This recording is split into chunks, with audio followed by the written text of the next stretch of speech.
بسم اللہ الرحمن الرحیم۔ سمندر کے سینے سے نکلی کچھ خطرناک اور بڑی لہریں جن کو دیکھ کے آپ بھی قدرت کی طاقت پہ اشک اٹھیں گے۔ معزز سامعین، لہریں کسی بھی حد تک بڑی ہو سکتی ہیں۔ قدرت کے کام سے چھیڑ کر بھی کچھ تجربات کیے گئے۔ آج ہم سب سے بڑی ویوز کے بارے میں بات کریں گے جو اب تک ریکارڈ کی گئیں۔ انڈر واٹر اٹامک بم 1958 میں کیا جانے والا انڈر واٹر نیوکلیئر ٹیسٹ جو واہو اور امبریلا نے 490 فیٹ تک پانی کی گہرائی میں کیا۔ اس تجربے کو کرنے کا مقصد یہ تھا کہ سمندر میں ایٹمی حملے کی تباہی کو جانا جا سکے۔ اس سے اٹھنے والی لہریں اس قدر خطرناک تھیں کہ جیسے سمندر میں سونامی آ گیا ہو۔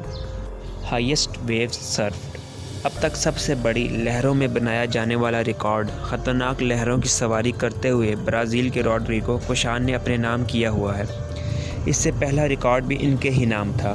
38 سال کی عمر میں اپنا ہی ریکارڈ توڑتے ہوئے گنیز بک میں اپنا نام سنہرے حروف میں لکھوایا۔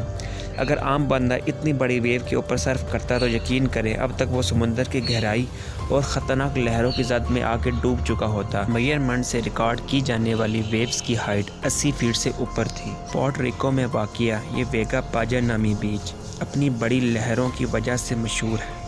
بعض دفعہ موسم خرابی کی وجہ سے بھی ویوز کافی حد تک اونچی ہو جاتی ہیں۔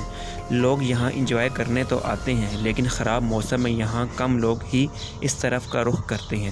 پانی میں اٹھتی خطرناک لہروں کو سنبھالے یہ پہاڑ قدرت کے کسی حسین منظر سے کم نہیں۔ نمبر 4 میں جس ویو کو ہم نے اپنا موضوع بنایا وہ ہے سونامی ویوز، جس کا اونچا اٹھنا اور کافی دور تک پانی کا پھیل جانا۔ ایسی ویوز یا تو موسم کی تبدیلی، زلزلوں یا سمندر میں طغیانی سے پیدا ہوتی ہے۔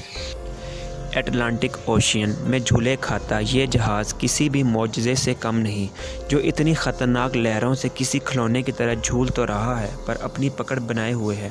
16 فیٹ سے اونچی یہ لہریں کسی بھی شخص کو موت کے ڈر سے ڈرانے کے لیے کافی ہے، اور سمندر کی حقیقت کا اندازہ لگانا اور اس کا خوفناک چہرہ پڑھنا شاید کسی کے بس کی بات نہیں۔ معزز سامعین، اگر ہماری ویڈیو پسند آئے تو اپنی رائے سے ہمیں ضرور آگاہ کیجیے اور چینل کو سبسکرائب کر کے بیل آئیکن کو پریس کرنا مت بھولیں۔ شکریہ۔